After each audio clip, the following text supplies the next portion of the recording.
I'd like to tell you about the strangest secret in the world.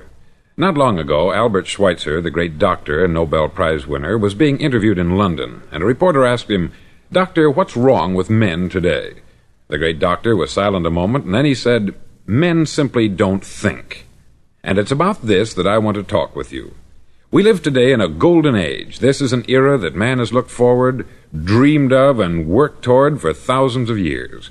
But since it's here, we pretty well take it for granted. We in America are particularly fortunate to live in the richest land that ever existed on the face of the earth, a land of abundant opportunity for everyone. But do you know what happens? Let's take 100 men who start even at the age of 25. Do you have any idea what will happen to those men by the time they're 65? These 100 men who all start even at the age of 25 believe they're going to be successful. If you asked any one of these men if he wanted to be a success, he'd tell you that he did. And you'd notice that he was eager toward life, that there was a certain sparkle to his eye, an erectness to his carriage, and life seemed like a pretty interesting adventure to him. But by the time they're 65, 1 will be rich, 4 will be financially independent, 5 will still be working, 54 will be broke. Now think a moment. Out of the 100, only 5 make the grade. Why do so many fail? What has happened to the sparkle that was there when they were 25? What's become of the dreams, the hopes, the plans? And why is there such a large disparity between what these men intended to do and what they actually accomplished? When we say about 5% achieve success, we have to define success. And here's the definition. Success is the progressive realization of a worthy ideal. If a man is working toward a predetermined goal and knows where he's going, that man is a success. If he's not doing that, he's a failure. Success is the progressive realization of a worthy ideal. Rollo May, the distinguished psychiatrist, wrote a wonderful book called Man's Search for Himself. And in this book he says, "The opposite of courage in our society is not cowardice, it is conformity." And there you have the trouble today. It's conformity. People acting like everyone else, without knowing why, without knowing where they're going. Now think of it. In America right now, there are over 14 million people 65 years of age and over, and about 13 million of these 14 million are broke. They're dependent on someone else for life's necessities. Now, we learn to read by the time we're 7. We learn to make a living by the time we're 25. Usually, by that time, we're not only making a living, we're supporting a family. And yet, by the time we're 65, we haven't learned how to become financially independent in the richest land that has ever been known. Why? We conform. And the trouble is that we're acting like the wrong percentage group, the 95% who don't succeed. Now, why do these people conform? Well, they don't know, really. These people believe that their lives are shaped by circumstances, by things that happen to them, by exterior forces. They're outer-directed people. A survey was made one time that covered a lot of men, working men, and these men were asked this question: why do you work? Why do you get up in the morning? 19 out of 20 had no idea. If you ask them, they'll say, everyone goes to work in the morning. And that's the reason they do it, because everyone else is doing it. Now let's get back to our definition of success. Who succeeds? The only man who succeeds is the man who is progressively realizing a worthy ideal. He's the man who says, I'm going to become this, and then begins to work toward that goal. I'll tell you who the successful people are. A success is the school teacher who's teaching school because that's what she wanted to do. The success is the woman who's a wife and mother because she wanted to become a wife and mother and is doing a good job of it. The success is the man who runs the corner gas station because that's what he wanted to do. The success is the successful salesman who wants to become a top-notch salesman and grow and build with his organization. A success is anyone who is doing deliberately a predetermined job because that's what he decided to do deliberately. But only 1 out of 20 does that. That's why today there isn't really any competition, unless we make it for ourselves. Instead of competing, all we have to do is create. Now, for 20 years, I looked for the key which would determine what would happen to a human being. Was there a key, I wanted to know, which would make the future a promise that we could foretell to a large extent? Was there a key that would guarantee a person's becoming successful if he only knew about it and knew how to use it?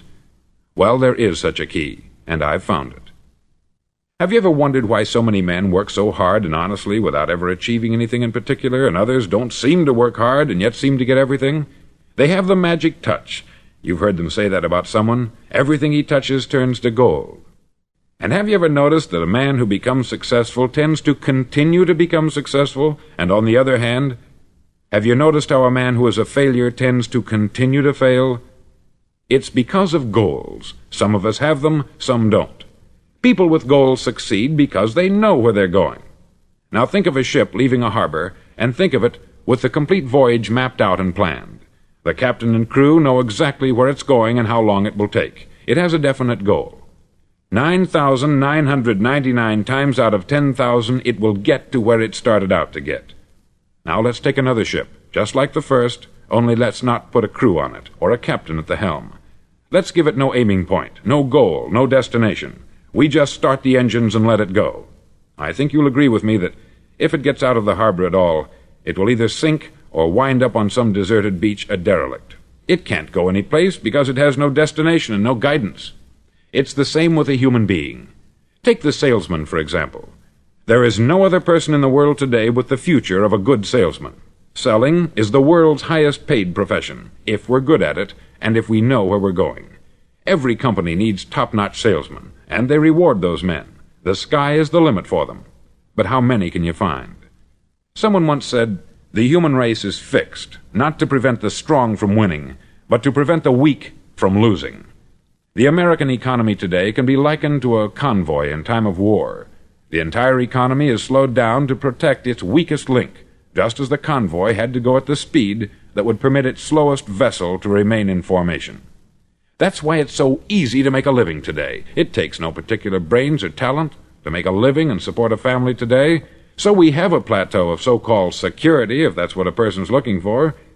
But we do have to decide how high above this plateau we want to aim for. Now let's get back to the strangest secret in the world, the story that I wanted to tell you today. Why do men with goals succeed in life, and men without them fail? Well, let me tell you something which, if you really understand it, will alter your life immediately. If you understand completely what I'm going to tell you from this moment on, your life will never be the same again. You'll suddenly find that good luck just seems to be attracted to you.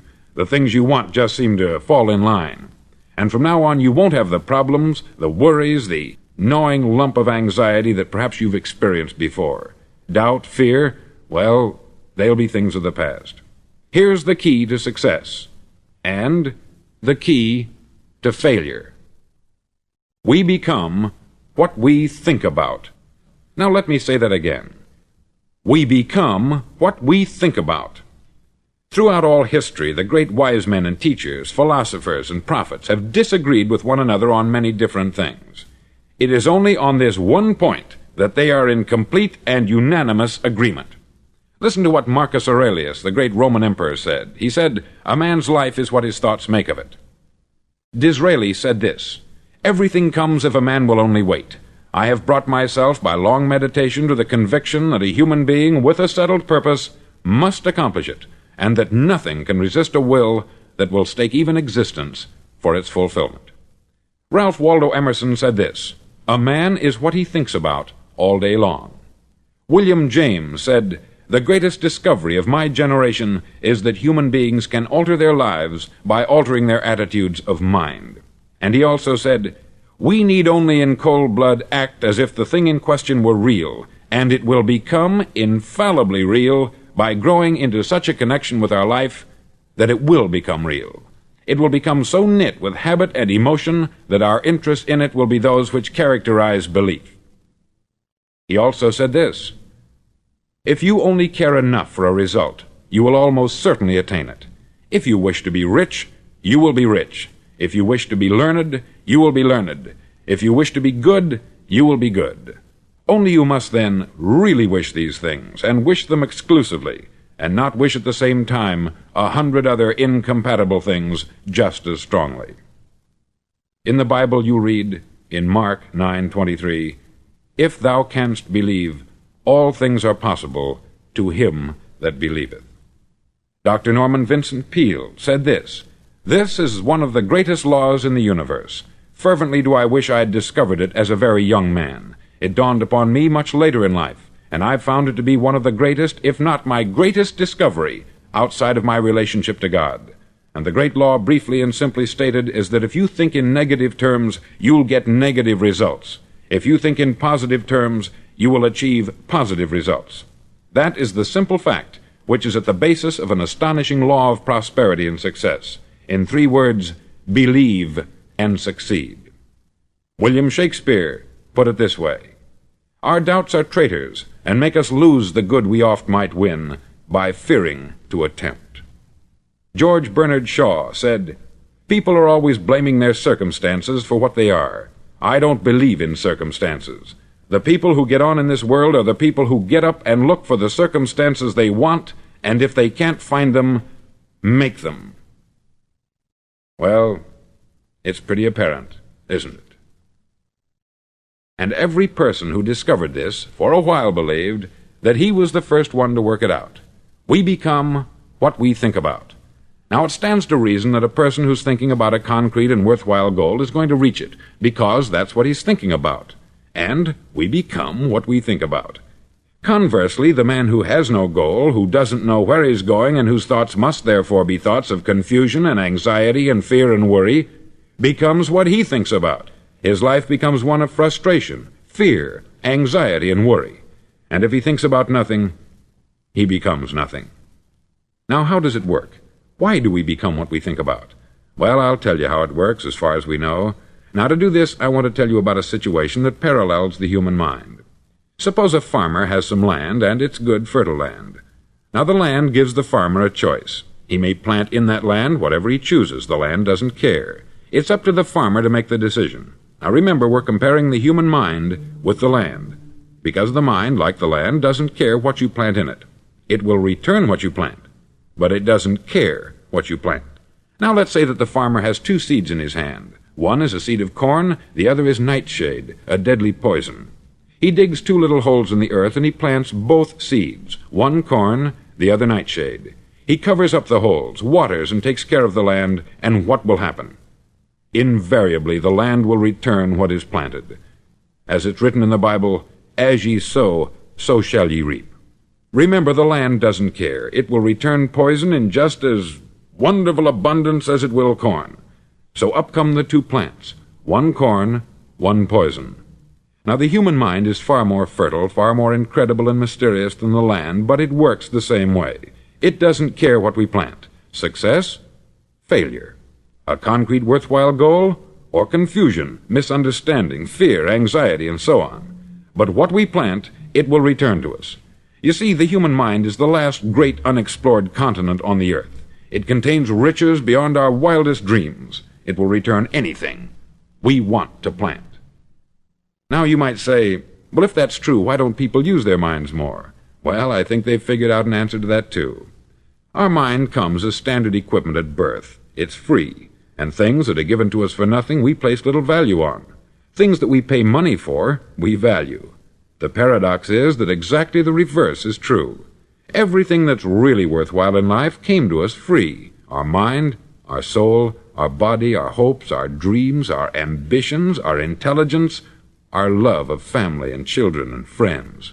All these priceless possessions are free, but the things that cost us money are actually very cheap and can be replaced at any time. A good man can be completely wiped out and make another fortune. He can do that several times. Even if our home burns down, we can rebuild it, but the things we got for nothing, we can never replace. The human mind isn't used merely because we take it for granted. Familiarity breeds contempt. It can do any kind of job we assign to it, but generally speaking, we use it for little jobs instead of big important ones. Universities have proved that most of us are operating on about 10% of our abilities. Decide now, what is it you want? Plant your goal in your mind. It's the most important decision you'll ever make in your entire life. Do you want to be an outstanding salesman, a better worker at your particular job? Do you want to go places in your company, in your community? All you've got to do is plant that seed in your mind. Care for it. Work steadily toward your goal, and it will become a reality. It not only will, there's no way that it cannot. You see, that is a law, like the laws of Sir Isaac Newton, the laws of gravity. If you get on top of a building and jump off, you'll always go down. You'll never go up. And it's the same with all the other laws of nature. They always work. They're inflexible. Think about your goal in a relaxed, positive way. Picture yourself in your mind's eye as having already achieved this goal. See yourself doing the things you will be doing when you've reached your goal. Ours has been called the phenobarbital age, the age of ulcers and nervous breakdowns. At a time when medical research has raised us to a new plateau of good health and longevity, far too many of us worry ourselves into an early grave trying to cope with things in our own little personal ways, without learning a few great laws that will take care of everything for us. These things we bring on ourselves through our habitual way of thinking. Every one of us is the sum total of his own thoughts. He is where he is because that is exactly where he really wants to be, whether he'll admit that or not. Each of us must live off the fruit of his thoughts in the future, because what you think today and tomorrow, next month and next year, will mold your life and determine your future. You're guided by your mind. I remember one time I was driving through Arizona and I saw one of those giant earth-moving machines roaring along the road at about 35 miles an hour with what looked like 20 tons of dirt in it, a tremendous, incredible machine, and there was a little man perched way up on top with the wheel in his hands guiding it. And as I drove along, I was struck by the similarity of that machine to the human mind. Just suppose you're sitting at the controls of such a vast source of energy. Are you going to sit back and fold your arms and let it run itself into a ditch? Or are you going to keep both hands firmly on the wheel and control and direct this power to a specific, worthwhile purpose? It's up to you. You're in the driver's seat. You see, the very law that gives us success is a two-edged sword. We must control our thinking. The same rule that can lead a man to a life of success, wealth, happiness, and all the things he's ever dreamed of for himself and his family, that very same law can lead him into the gutter. It's all in how he uses it, for good or for bad. This is the strangest secret in the world. Now, why do I say it's strange, and why do I call it a secret? Actually, it isn't a secret at all. It was first promulgated by some of the earliest wise men, and it appears again and again throughout the Bible. But very few people have learned it, understand it. That's why it's strange, and why, for some equally strange reason, it virtually remains a secret. I believe that you could go out and walk down the main street of your town and ask one man after another what the secret of success is, and you probably wouldn't run into one man in a month who could tell you. Now, this information is enormously valuable to us, if we really understand it and apply it. It's valuable to us not only for our own lives, but the lives of those around us, our family, employees, associates, and friends. Life should be an exciting adventure. It should never be a bore. A man should live fully, be alive. He should be glad to get out of bed in the morning. He should be doing a job he likes to do because he does it well. One time I heard Grove Patterson make a speech, the editor-in-chief of the Toledo Daily Blade, and as he concluded his speech, he said something that I've never forgotten. He said something like this: "My years in the newspaper business have convinced me of several things, among them that people are basically good, and that we came from someplace, and we're going someplace. So we should make our time here an exciting adventure. The architect of the universe didn't build a stairway leading nowhere." And the greatest teacher of all, the carpenter from the plains of Galilee, gave us the secret time and time again. As ye believe, so shall it be done unto you. I've explained the strangest secret in the world and how it works. Now I want to explain how you can prove to yourself the enormous returns possible in your own life by putting this secret to a practical test. I want you to make a test that will last 30 days. Now, it isn't going to be easy. If you'll give it a good try, it will completely change your life for the better. Back in the 17th century, Sir Isaac Newton, the English mathematician and natural philosopher, gave us some natural laws of physics which apply as much to human beings as they do to the movement of bodies in the universe. Now, one of these laws is that for every action, there is an equal and opposite reaction.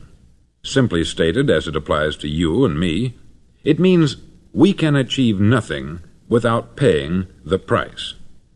The results of your 30-day experiment will be in direct proportion to the effort you put forth. To be a doctor, you must pay the price of long years of difficult study. To be successful in selling, and remember that each of us succeeds to the extent of his ability to sell, selling our families on our ideas, selling education in schools, selling our children on the advantages of living the good and honest life, selling our associates and employees on the importance of being exceptional people, to, of course, the profession of selling itself. But to be successful in selling our way to the good life, we must be willing to pay the price. Now, what is that price? Well, it's many things. First, it's understanding emotionally, as well as intellectually, that we literally become what we think about, that we must control our thoughts if we're to control our lives. It's understanding fully that, as ye sow, so shall ye reap. Secondly, it's cutting away all the fetters from the mind and permitting it to soar as it was divinely designed to do. It's the realization that your limitations are self-imposed, and that the opportunities for you today are enormous beyond belief. It's rising above narrow-minded pettiness and prejudice. Thirdly, to use all your courage to force yourself to think positively on your own problem, to set a definite and clearly defined goal for yourself, to let your marvelous mind think about your goal from all possible angles, to let your imagination speculate freely upon many different possible solutions, to refuse to believe there are any circumstances sufficiently strong to defeat you in the accomplishment of your purpose, to act promptly and decisively when your course is clear, and to keep constantly aware of the fact that you are, at this moment, standing in the middle of your own acre of diamonds, as Russell Conwell used to point out. Fourth, save at least 10% of what you earn. It's also remembering that no matter what your present job, it has enormous possibilities if you're willing to pay the price. Now let's just go over the important points in the price each of us must pay to achieve the wonderful life that can be ours. It is, of course, worth any price. 1. You will become what you think about. 2. Remember the word imagination. Let your mind soar. 3. Courage. Concentrate on your goal every day. 4. Save 10% of what you earn. And action. Ideas are worthless unless we act on them. Now I'll try to outline the 30-day test I want you to make. Now keep in mind that you have nothing to lose by making this test, and everything you could possibly want to gain. There are two things that may be said of everyone. Each of us wants something, and each of us is afraid of something. I want you to write on a card what it is you want more than anything else. It may be more money. Perhaps you'd like to double your income or make a specific amount of money. It may be a beautiful home. It may be success at your job. It may be a particular position in life. It could be a more harmonious family. Each of us wants something. Write down on your card specifically what it is that you want. Make sure it's a single goal and clearly defined. You needn't show it to anyone, but carry it with you so that you can look at it several times a day. Think about it in a cheerful, relaxed, positive way each morning when you get up, and immediately you have something to work for, something to get out of bed for, something to live for. Look at it every chance you get during the day and just before going to bed at night. As you look at it, remember that you must become what you think about, and since you're thinking about your goal, you realize that soon it will be yours. In fact, it's yours really the moment you write it down and begin to think about it. Look at the abundance all around you as you go about your daily business. You have as much right to this abundance as any other living creature. It's yours for the asking. Now we come to the difficult part. Difficult because it means the formation of what is probably a brand new habit, and new habits are not easily formed. Once formed, however, it'll follow you for the rest of your life. Stop thinking about what it is you fear. Each time a fearful or negative thought comes into your consciousness, replace it with a mental picture of your positive and worthwhile goal. There will come times when you will feel like giving up. It's easier for a human being to think negatively than positively. That's why only 5% is successful. You must begin now to place yourself in that group. For 30 days you must take control of your mind. It will think only about what you permit it to think. Each day for this 30-day test, do more than you have to do. In addition to maintaining a cheerful, positive outlook, give of yourself more than you've ever done before. Do this knowing that your returns in life must be in direct proportion to what you give. The moment you decide on a goal to work toward, you're immediately a successful person. You're then in that rare and successful category of people who know where they're going. Out of every 100 people, you belong to the top 5. Don't concern yourself too much with how you're going to achieve your goal. Leave that completely to a power greater than yourself. All you have to do is know where you're going. The answers will come to you of their own accord. Remember these words from the Sermon on the Mount, and remember them well. Keep them constantly before you this month of your test. Ask, and it shall be given you. Seek, and ye shall find. Knock, and it shall be opened unto you. For every one that asketh receiveth, and he that seeketh findeth, and to him that knocketh it shall be opened. It's as marvelous and as simple as that. In fact, it's so simple that in our seemingly complicated world it's difficult for an adult to understand that all he needs is a purpose and faith. For 30 days, do your best. If you're a salesman, go at it as you've never done before, not in hectic fashion, but with the calm, cheerful assurance that time well spent will give you the abundance in return you deserve and want. No matter what your job, do it as you've never done it before for 30 days. And if you've kept your goal before you every day, you'll wonder and marvel at this new life you've found. Dorothea Brand, outstanding editor and writer, discovered it for herself and tells about it in her fine book, Wake Up and Live. Her entire philosophy is reduced to the words, act as though it were impossible to fail. She made her own test with sincerity and faith, and her entire life was changed to one of overwhelming success. Now you make your test for 30 full days. Don't start your test until you've made up your mind to stick with it. You see, by being persistent, you're demonstrating faith. Persistence is simply another word for faith. If you didn't have faith, you would never persist. If you should fail during your first 30 days, by that I mean suddenly find yourself overwhelmed by negative thoughts, you've got to start over again from that point and go 30 more days. Gradually your new habit will form until you find yourself one of that wonderful minority to whom virtually nothing is impossible. Don't forget the card. It's vitally important as you begin this new way of living.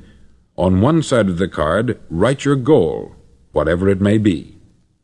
On the other side, write the words we've quoted from the Sermon on the Mount. Ask, and it shall be given you. Seek, and ye shall find. Knock, and it shall be opened unto you. In your spare time during your test period, read books that will help you. Inspirational books like the Bible, Dorothea Brand's Wake Up and Live, The Magic of Believing by Claude Bristol, Think and Grow Rich by Napoleon Hill, and other books that instruct and inspire.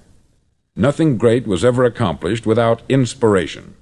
See that during these crucial first 30 days, your own inspiration is kept at a peak. Above all, don't worry. Worry brings fear, and fear is crippling. The only thing that can cause you to worry during your test is trying to do it all yourself. Know that all you have to do is hold your goal before you.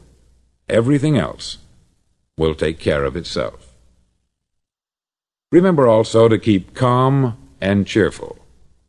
Don't let petty things annoy you and get you off course. Now, since making this test is difficult, some may say, well, why should I bother?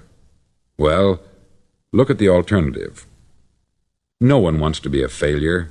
No one really wants to be a mediocre individual. No one wants a life constantly filled with worry, fear, and frustration. Therefore, remember that you must reap that which you sow. If you sow negative thoughts, your life will be filled with negative things. If you sow positive thoughts, your life will be cheerful, successful, and positive. Now, gradually, you will have a tendency to forget what you've heard on this record. Play it often. Keep reminding yourself of what you must do to form this new habit. Gather your whole family about and listen to what's been said here at regular intervals.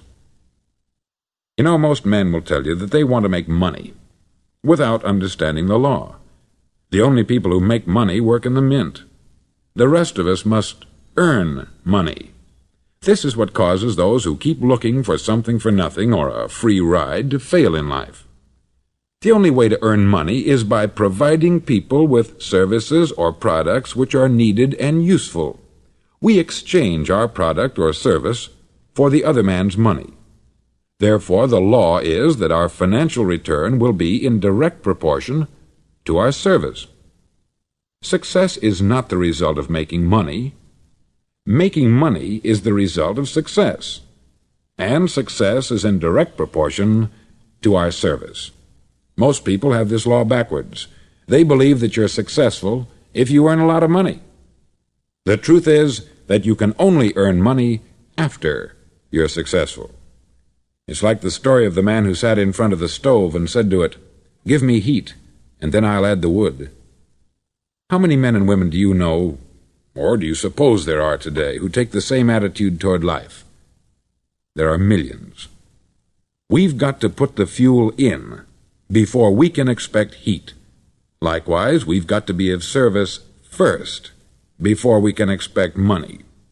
Don't concern yourself with the money. Be of service.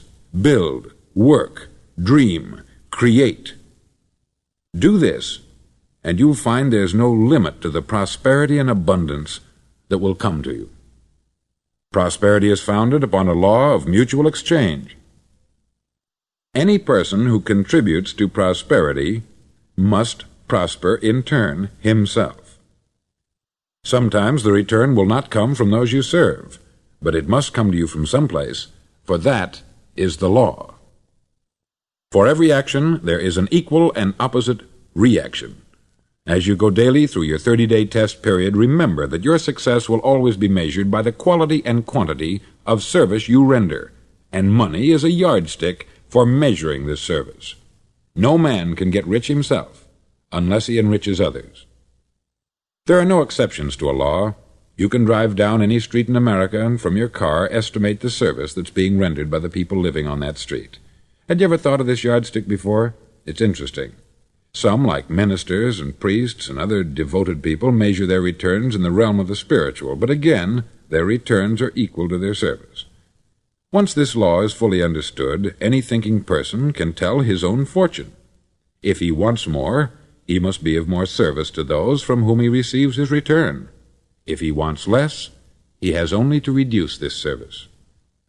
This is the price you must pay for what you want. If you believe you can enrich yourself by deluding others, you can only end by deluding yourself.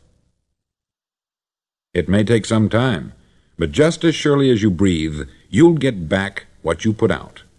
Don't ever make the mistake of thinking you can avert this. It's impossible. The prisons and the streets where the lonely walk are filled with people who tried to make new laws just for themselves. We may avoid the laws of man, but there are greater laws that cannot be broken. An outstanding medical doctor recently pointed out 6 steps that will help you realize success. 1. Set yourself a definite goal. 2. Quit running yourself down. 3.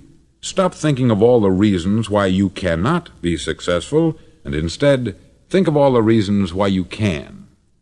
4. Trace your attitudes back through your childhood and try to discover where you first got the idea you couldn't be a success, if that's the way you've been thinking. 5. Change the image you have of yourself by writing out a description of the person you would like to be.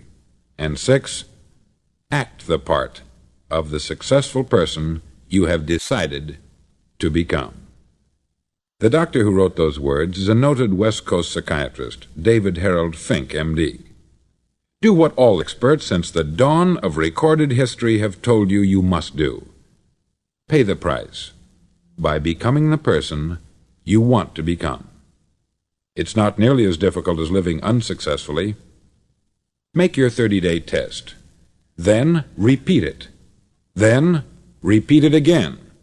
Each time it will become more a part of you until you'll wonder how you could ever have lived any other way. Live this new way and the floodgates of abundance will open and pour over you more riches than you may have dreamed existed. Money? Yes, lots of it.